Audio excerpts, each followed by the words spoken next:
Traumatized cult survivors really need a right hemisphere conscious, brain-wise therapist. The connection needs to be there. One needs to feel welcomed, seen, heard, understood.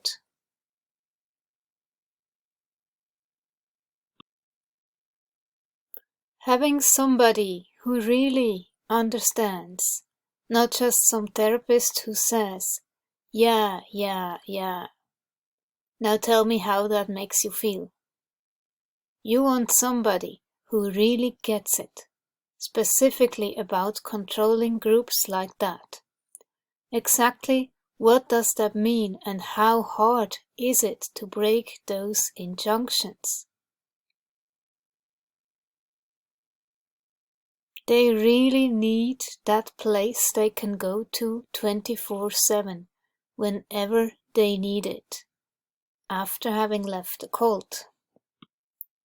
They need a place to go, they need a place to stay, they need help with education, and they need psychological help. I mean, as much as we all tried to deny it, all of us got to a point where we needed psychological help. It was super necessary. That would be my advice to someone. It should be one of the first things you should do, is talk to someone, at least someone who can tell you you're not a complete weirdo, even if you completely feel like one. When you exit a cult, you are like a rudderless ship in an open sea. You are very vulnerable. And that's when it gets a bit dangerous. You need the right person to work with you, to help you with the PTSD, that understands and doesn't judge you. Those of us who have experienced trauma of whatever intensity and duration will likely be especially sensitive to some degree to fluctuations in the prosody of other voices, small shifts into sympathetic activation on the part of the speaker, the kind that can occur when we are experiencing judgments or have the intention to intervene or fix, may touch and stimulate loud echoes of earlier threatening voices. The accompanying shifts in the ANS of the listener can look out of proportion unless we remember that his or her system is responding from the depth of internalized experience rather than this moment only. At the other end of the spectrum, if we are able to notice this rupture and release our judgments and intentions, our vocal cords will rearrange themselves as we enter a ventral state. The prosody of our voice, conveying receptivity and kindness, can then become a nourishing elixir, bathing the neural streams that are alert for danger in the healing wash of safety. Perhaps we could approach diagnosis not as a series of small, confining boxes, but as a set of fuzzy lines that point us toward a general sense of how our people have adapted to the suffering in their lives. We might be able to let go of the word disorder, to see these categories as a way our left hemisphere emissary can support some focused attention on particular adjustments their systems have made in an effort to survive isolating experiences of pain and fear. Then, rather than diagnosis becoming a left-centric strategy that fosters separation, it might become a support for clarity and deepening empathy. Each edition of the Diagnostic and Statistical Manual of Mental Disorders earnestly seeks to enumerate with greater accuracy the symptoms of particular patterns of mental illness, often identifying subtypes through noticing that people with a given diagnosis aren't all alike.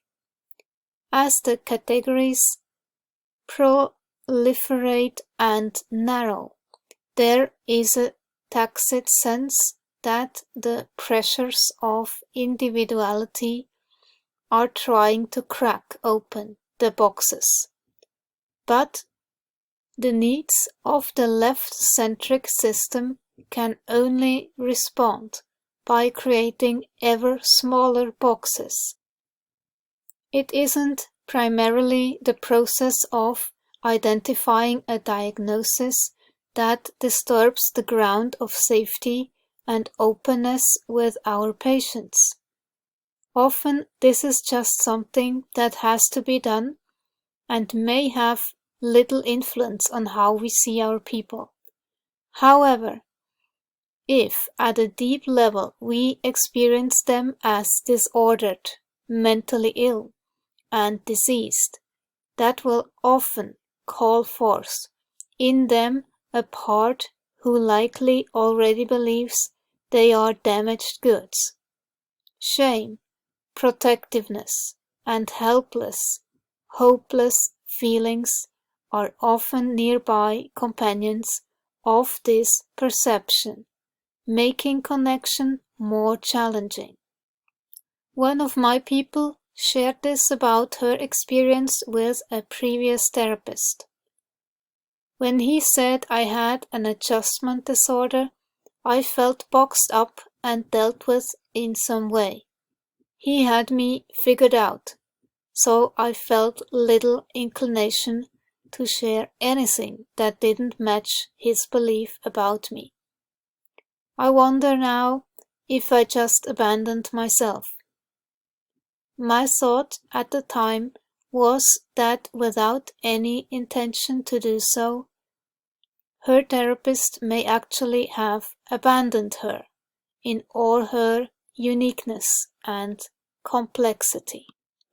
Ian McGilchrist says something quite powerful about how we see one another. Attention is not just another function alongside other cognitive functions. Its ontological status is of something prior to functions and even to things. The kind of attention we bring to bear on the world changes the nature of the world we attend to, the very nature of the world in which those functions would be carried out, and in which those things would exist. Attention changes what kind of a thing comes into being for us. In that way, it changes the world. In all these circumstances, you will also have a quite different experience, not just of me, the one attending, but of yourself. You would feel changed if I changed the type of my attention. And yet, nothing objectively has changed. It seems we human beings are designed to function most humanely when right mode processing takes the lead and provides the vision, or, as McGilchrist would say, is the master, no gender intended, and the left mode becomes the vital emissary who can provide understanding and build systems to bring the vision of the right into stable form. In the moment-to-moment unfolding, in the counseling room, this wisdom can provide a solid enough foundation that we can open into truly following our people. Both hemispheres are essential, and the relationship between them is all important. By all indications, we in the developed nations are not living in that world now. Instead, a pronounced shift toward left dominance has occurred, most dramatically since the Industrial Revolution.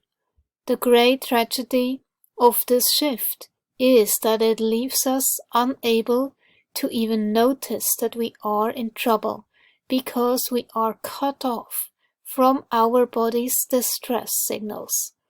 An adaptive strategy, if the right hemisphere has become uninhabitable, for herein lies the danger. One central focus of these writings is that when we can put down roots in the right mode felt sense of relationship, we arrive at the possible activation of our innate healing capacities, which arise in the relational space between patient and practitioner. The inherent treatment plan is grounded in deep listening to the wise adaptive system of the patient. This pathway has the opportunity to unfold as we cultivate our capacity to stay in contact with what is emerging within our patients from moment to moment, with sufficient safety and care in the space between. Unhealed, implicit memories can be guided toward the surface of the inherent wisdom that knows how to move our patient's system toward greater coherence. We all ache to be heard and held in the reality of our experience without judgment or any impulse toward fixing. Perhaps this leads to the natural conclusion that healing trauma might be an embodied and relational experience between patient and therapist as well, with our people's wise inner world leading the way, while we hold a safe, warm, stable, responsive space. Our current left-shifted culture of speed, task, focus, and overwhelm requires us to stay exclusively in Parval's narrow focus, the majority of the time, with harmful consequences for muscles, bellies, nervous systems, and relationships. As with all other neural streams, once this pathway is deeply ingrained, it is challenging to leave.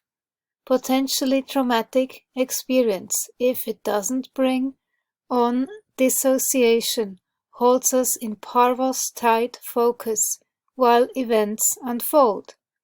Undigested trauma has a tendency to keep us there, as we either protect ourselves by focusing away from reminders of the experience or feel the danger all over again when implicit memory is touched and awakened. When there is a sense of threat arising either internally or externally, our focus of attention adaptively narrows so that we are concentrating on the source of the danger without other stimuli pulling us away, activating the central parvo cells. Even low levels of threat that don't rise to conscious awareness call on us to alleviate danger by seeking to control the situation, which requires close focus on the next steps we need to take to survive. Even more subtly, when we shift left at the expense of the right, that in itself initiates a separation from our main source of security. We traditionally use the word disorder for certain conditions. I struggle with this word because of its tendency to dehumanize and because of the connotation of something messy to be avoided. However, if we can remake our inner model to let the concept of disorder include the lack of neural integration, beginning on the right with the regulatory circuits and proceeding to the left where emotionally whole narrative struggle to take shape, then perhaps it can be useful. If we keep in mind that many associated circuits are part of the evolving experience, perhaps we can appreciate the complexity of the process, while we form coherent pictures that are sufficient for our clinical purposes. At this point, neuroscience has offered us enough information to know that factors maintaining the 4 painful adaptations to stress known as depression, anxiety, dissociation, addiction involve a soup of genetic vulnerability, alterations in neurotransmitters and hormones, certain deficits in brain structure and function, inner community disruption based on internalized patterns of relating and social networks that often reinforce ingrained neural circuits rather than changing them. As in a well-cooked broth, each ingredient influences the others, so it is often difficult to tease the components apart. This makes sense when we think about how initial arousal is mediated by the amygdala, with the orbitofrontal cortex evaluating the degree of fearfulness. Overactivation in the amygdala could lead to harder work for the orbitofrontal cortex, so regulation might calm them both.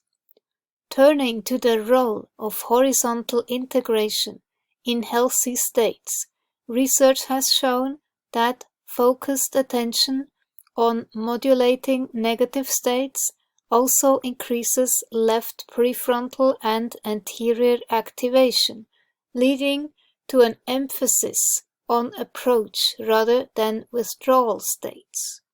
When our brains are in this activation pattern, it is possible to approach even stressful situations with relative equanimity, an excellent definition of resilience. It may also be helpful to keep in mind that the regulation and integration produce greater neural synchrony and subjective well-being. When people experience major depression, various anxiety states, dissociation or addiction, among other painful conditions, the sufferers lack the ability to volitionally regulate their states of arousal. Because of these disturbed linkages between body, limbic, and middle prefrontal regions, particularly on the right, as well as between right and left prefrontal regions, people lose many of the 9 capacities that are central to personal well-being and warm relationships.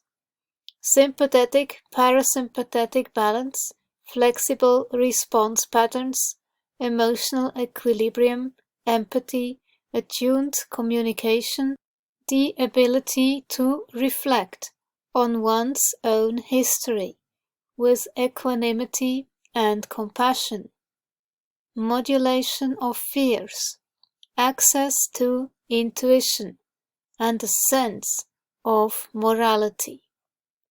Without the foundation of right vertical integration, the other forms of neural wholeness have difficulty gaining momentum.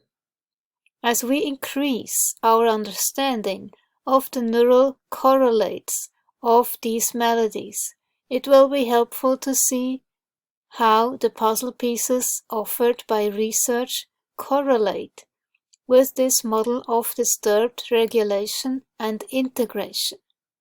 Wide-eyed anxiety, expanding our inquiry to the neural correlates of anxiety, we might think that this group of disorders lies at the opposite end of the regulatory spectrum from depression. However, approximately 58% of depressed people also experience anxiety, according to the National Comorbidity Survey.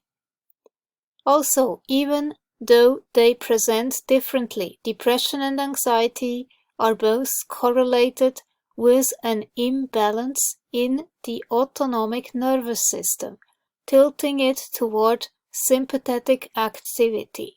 Research shows that depressed people often have higher concentrations of norepinephrine and lower heart rate variability, all signs of decreased parasympathetic and/or increased sympathetic activity. With this in mind, we might wonder about similarities in brain structure and function between the two kinds of disorders. The neurobiology of fear is a good place to start, since all struggles with anxiety begin there. Said simply, the common pathway for the subjective experience of fear is activation of the amygdala by internal or external events that are perceived to be threatening. In turn, this activation triggers a cascade of neurochemicals that ready the body for defense action. If we take post-traumatic stress disorder as our example, researchers find that the right amygdala of traumatized people is strongly activated under 3 conditions: when reminded of the trauma, when shown generally fearful faces, or when exposed to images of fearful faces below the level of awareness. Hypersensitivity persists, even in the absence of specific trauma reminders. The greater the activation, the more severe the symptoms. At the same time, the ventromedial prefrontal cortex and the anterior cingulate show reduced activity, so their potentially modulating influence is disrupted. In addition to overall reduction in activity in these areas, trauma survivors with post-traumatic stress disorders show more firing in the right anterior cingulate, whereas non-PTSD participants are able to recruit more circuits in the left anterior cingulate. These findings are consistent with our picture of how horizontal integration advances regulation through the capacity for verbal narrative. Even in the absence of tissue loss, the hippocampus shows decreased activation, particularly when survivors with PTSD or asked to complete narrative tasks. This finding may account partially for the difficulty many people experience when seeking to assemble the story of their traumatic experiences. Sometimes there are just no words. Taking all of this evidence together, we can sense how disintegrated the right hemisphere circuits are from each other, as well as from resources on the left. PTSD changes your brain, and a trauma-informed brain-wise therapist needs to be trained in that. The amygdala, the fear introduced by trauma, hypersensitize it to danger. Everything becomes a threat. The amygdala may increase in size. The hippocampus converts short-term memory to long-term. The hippocampus may shrink. The prefrontal cortex, blood flow to left side may decrease with less ability for language and memory. That's why there often are no words.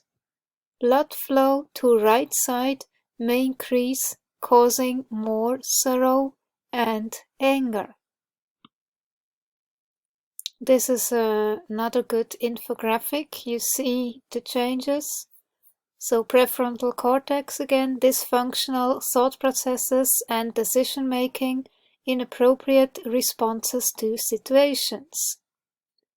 Hypothalamus, overactive, which leads to imbalances in hormone levels and increases stress and anxiety. And the amygdala sets off fight or flight in response to memories or thoughts about danger. It's like a very sensitive alarm bell. Very trigger happy. Standing back for an overview, we can see that hypersensitivity of the amygdala coupled with poorer connections with potential regulating and integrating circuits can sustain and even amplify anxiety. You feel constantly overwhelmed.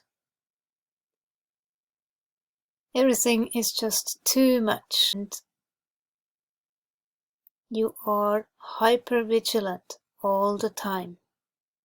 If we take a moment to imagine the subjective experience of people who have these deficits, we may catch a glimpse of the helplessness PTSD-stricken trauma survivors experience when trying to regulate the waves of hyper-arousal without success. When we couple these deficits with the additional experiences of uncontrollable irritability and anger, guilt and shame, loss, sadness, generalized anxiety, and a disturbed relationship with physical pain embodied by many PTSD survivors, we may sense the mountain these brave people have to climb as they attempt to integrate their brains. Therefore, the role of a good therapist is this: you are here and you manage to hold on just so. And when you reach out, you want to make sure to have a therapist who really understands what you are going through. A good deal of the subjective experience of anxiety comes from the flood of neurochemicals pouring through the body when the amygdala interprets inner or outer events as dangerous. You see how complex this is and how oversimplified it would be when a therapist sees you just as a diagnosis. Unfortunately, we are currently immersed in a culture operating primarily according to the viewpoint of the left, seeing the diagnosis, not the human being. This hemisphere sees through the lens of a relationally disconnected manufacturing mentality that we can recognize in the accelerating pace of life. The emphasis on behavior and task over relationship, the tendency to value algorithms over individual process, the polarized and judgmental either-or way of seeing the world, and many other characteristics. This affects the systems within which we work, the way we see one another, and define mental health, and even our capacity to be truly present with each other. You need a therapist who is really open and has worked on their own trauma, because this is otherwise not happening.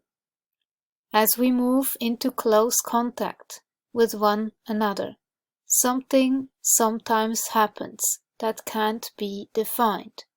The space between seems to hold a deepening sense of meaning, expanding vistas of compassion, co-suffering of great intensity at times, and then, often quite suddenly, where the two worlds meet, the door is round and open. This is the feeling you want to have, and your gut and heart will tell you when you feel relaxed and comfortable. Then that therapist is probably right for you. In cults, the door was slammed shut right into your face. So that need for connection in a cult, it cannot really grow, because you cannot truly connect with people. Everybody is operating on a different cult personality. So nobody is showing their true self and individuality. Everybody is following the dogma and performing the way the cult leader wants you to perform. So that's not real. You might have experienced a deep sense of loneliness and depression. I know I was feeling very lonely and depressed. I felt there was nobody I could really turn to. There was always that invisible wall between myself and others.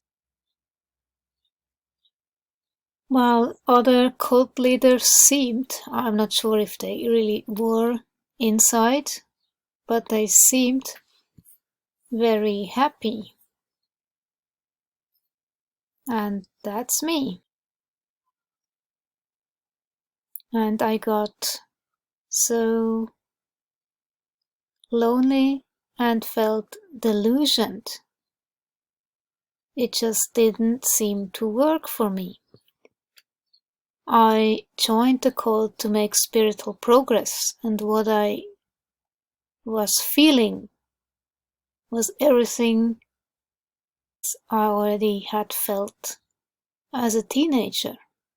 Sadness, loneliness, low self-esteem, anxiety.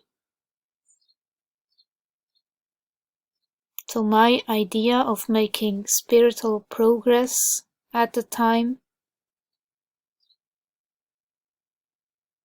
it just really was something very, very different from what I experienced.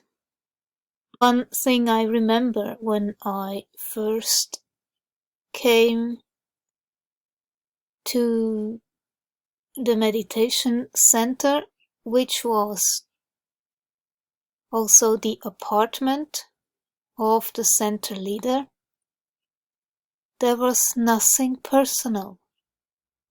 No personal pictures on the wall, and I remember I was kind of shocked. It was missing. There was nothing personal. Just pictures of the guru on the wall. Everything in sky blue.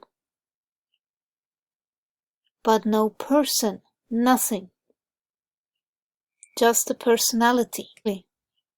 But I got used to it. I thought, okay, that's the way it is. So I will do the same. But now I know this is what happens to you. Your core self gets completely lost by all the dogma that is loaded on top of it. And a therapist really needs to understand that. And together you will walk through uncovering your true self under all that debris. And for that you need a really warm, welcoming, non-judgmental connection. It also doesn't necessarily need to be a therapist, but because of the PTSD aspect, I would rather recommend to work on a body-oriented approach, somatic experiencing. It's really, really a good modality for treating any form of trauma. What happens in a somatic experience session? We let your body talk. This does not mean the whole session is done silently, of course. We talk, but we don't deliberately weigh in on the story's persistence to know it all when it comes to your traumatic experience. SE will teach you how to address the whole person. SE understands that there is not just a psychology of the mind, but also of the body, and these two entities cannot be separated. The SE techniques provide help to initially stabilize an over or under reactive response system that is stuck. The first priority is to create a brake system and cultivate a sense of relative safety within your body. Once an internal anchor has been established, we continue to pendulate to and from this felt sense of grounding and safety until the body is able to process what it went through. When you have a felt sense of safety internally anchored within you, you are able to be in control of the whole process with present moment awareness. This can be incredibly empowering. SE practitioners have extensive training in observing and witnessing micro-behavioral and psychological prompts that your body expresses. You can think of these like tells. This is what is so fascinating in this work. SE concepts and terminology. The traumatic event is not what causes long-lasting suffering. It is the trapped and incomplete response to the perceived life threat that is keeping the nervous system imbalanced and locked. We need to interrupt the perpetual and persistent story to find freedom and flexibility. In SE, it is not necessary to share the details of your trauma, but of course, you can still talk about it. Titration.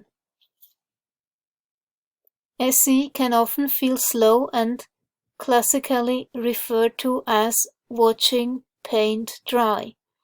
This is deliberate to allow expansion and a greater capacity to metabolize and handle the stress that you have undergone.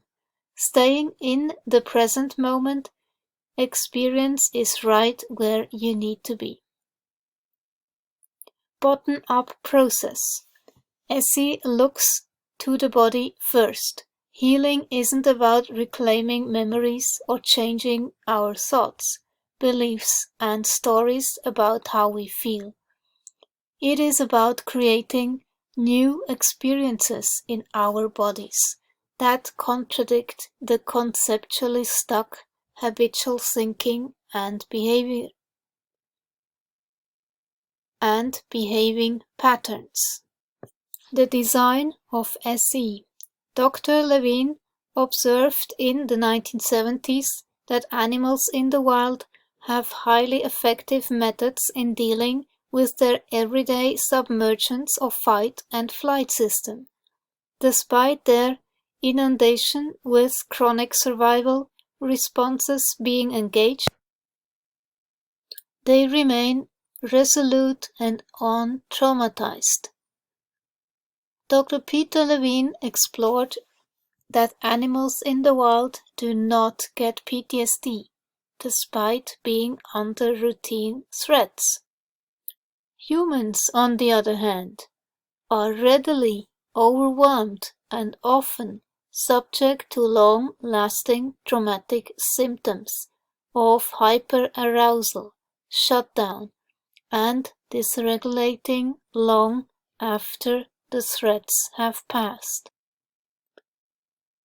Peter Levine discovered that deep trauma has to do with the third survival response to perceived life threat, which is freeze and collapse. When fight and flight are not options, both animals in the wild and humans freeze and immobilize, like playing dead. This makes them less of a target. The freeze and collapse response is time limited. In other words, it needs to run its course and allow the massive energy that was prepared for fight or flight to discharge through spontaneous gentle inner shaking and trembling. If the immobility phase does not complete, then that charge stays trapped, and from the body's perspective is still under threat, and often continues to perceive the world from that perspective.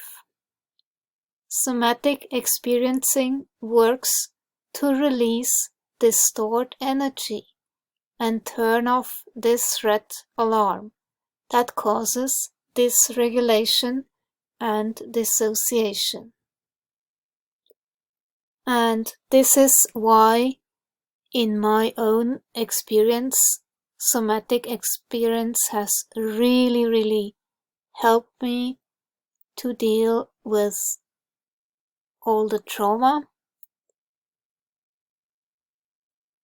And we did not even talk much about what happened in the cult, only now getting into deeper research. And back then, when I was doing SE with my practitioner, we were focusing more on the present moment, what was happening. But then it is like a cascade. Something just happens and things get released, dissolve. By any means, what is most important, regardless of which modality, create a safe zone on that therapeutic journey after you have left the cult. Because what you need to do is rewire your brain, form a healthy connection. In the cult, you were silenced. You had to ignore your own needs. And there was no connection with anybody. That's a delusion.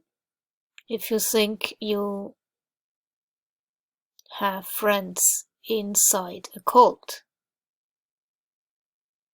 you may have just bonded because everybody is following the same dogma, but then they will still report you or spy on you, and that's not true companionship.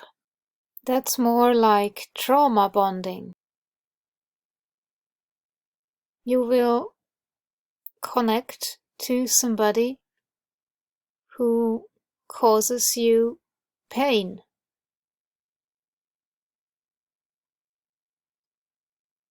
You are afraid of this person, but that creates some weird bond between you,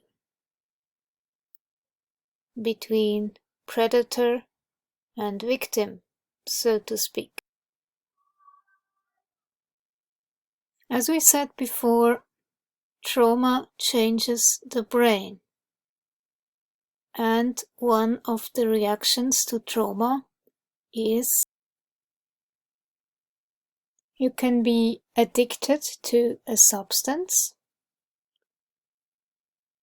or something you do, like shopping. There are people that are very addicted to the dopamine rush of shopping, getting new stuff. And then you can be just as addicted to a person. Especially in a cult. This is your state of mind.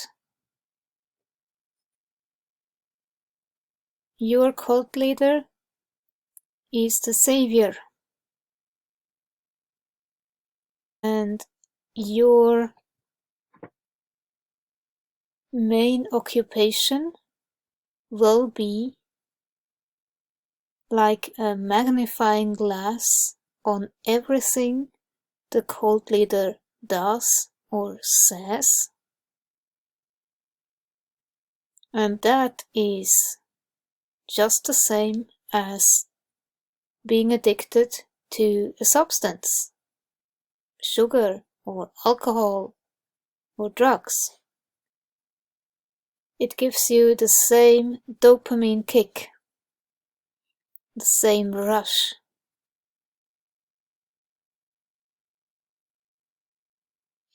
So breaking a trauma bond comes with intense withdrawal symptoms, flashbacks, cravings for the toxic person, compulsive thoughts about what happened, and an anxious state that may make you feel like you are going backward without a bait.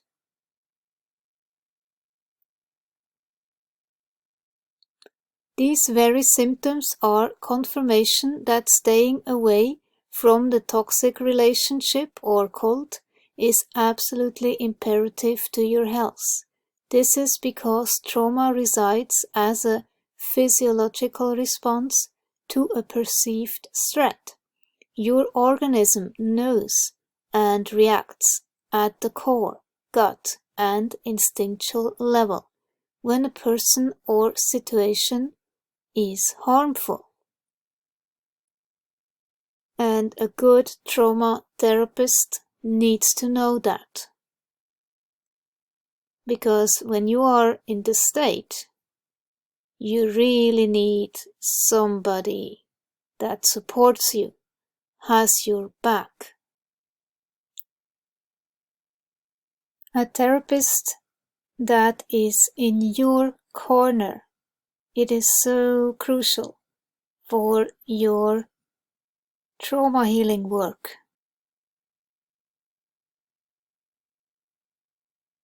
You need to feel safe in order to open up and process all the trauma. Your brain needs positive reinforcement in order to heal and rewire. If you have a therapist that will mirror similar patterns, like the cult leaders,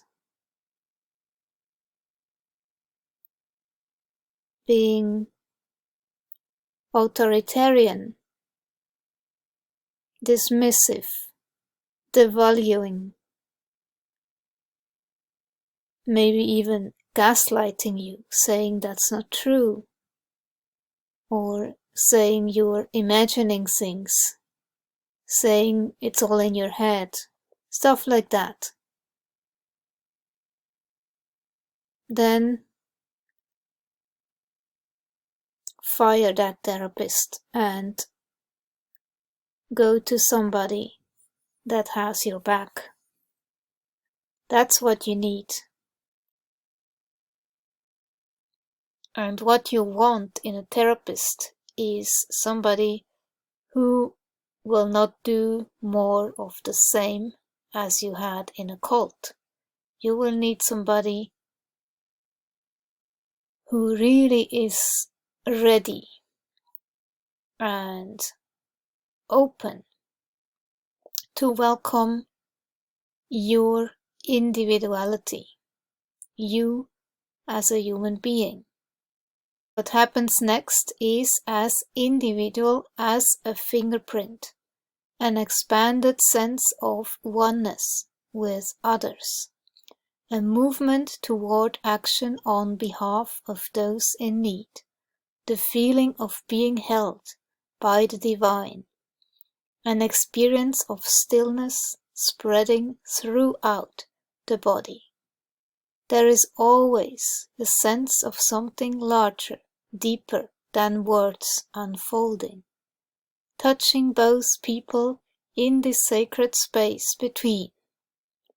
The gift of being present for such openings, of participating simply by being present, illuminates our work in a way that we may simply call blessed. As a trauma survivor, this is what you need. At the most basic and pervasive level, we shape one another's embodied brains. Our nervous systems continually ask this question: are you with me? The answer is yes, when we are present and available to one another, without judgments or agenda in that moment. True safety, true presence, through listening. Social baseline theory tells us that when we have a felt sense of being accompanied, everything becomes easier and less painful, freeing our resources for relating and creating. Our primary emotional motivational systems in the midbrain are arranged so that remaining in connection is the first priority. And because we are actually wired this way, this is what got us into trouble in the cult, because that wiring will get corrupted through the dogma of a cult and the psychopathic nature of a cult leader. You might have joined a cult because for the first time you felt that you belonged. That was your wiring that kept you there. But if you can find a brain-wise therapist like that, who is ready and open to connect with you on the human level, then you can really heal from that trauma and rewire your brain properly so you can reconnect with people in the proper way. The objective of trauma therapy is to enable the client to experience feelings of safety.